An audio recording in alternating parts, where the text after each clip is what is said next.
రోజు మనం నేర్చుకోబోయే concept having clause. Having clause అనేది గ్రూప్ బై యూస్ చేసిన తర్వాత వచ్చిన రిజల్ట్స్ని ఫిల్టర్ చేయడానికి యూజ్ అవుతుంది. Let's consider a table. Marks అనే టేబుల్లో 4 స్టూడెంట్స్ ఉన్నారు. సాయి, అర్జున్, రఘు, జాను అనే 4 స్టూడెంట్స్. వాళ్ళ యొక్క మార్క్స్ డీటెయిల్స్ 3 సబ్జెక్ట్స్లో, మ్యాథ్స్, తెలుగు, ఫిజిక్స్ అనే సబ్జెక్ట్స్లో వాళ్ళ మార్క్స్ డీటెయిల్స్ ఉన్నాయి. సో ఇప్పుడు మనకు కావాల్సింది ఏంటంటే students who got total marks greater than 200. So ఎవరికైతే 200 కన్నా ఎక్కువ వచ్చినాయో వాళ్ళ రిజల్ట్ కావాలి. సో మనం ఫస్ట్ ఉన్న 3 సబ్జెక్ట్ మార్క్స్ని యాడ్ చేసి ఆ రిజల్ట్ని ఫిల్టర్ చేస్తాం.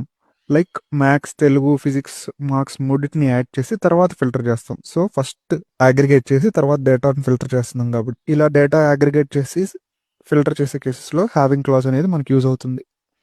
Select statement followed by student column name and అలాగే 3 సబ్జెక్ట్స్ని సమ్ చేస్తున్నాం కాబట్టి some of 3 subjects as total marks from marks under score table.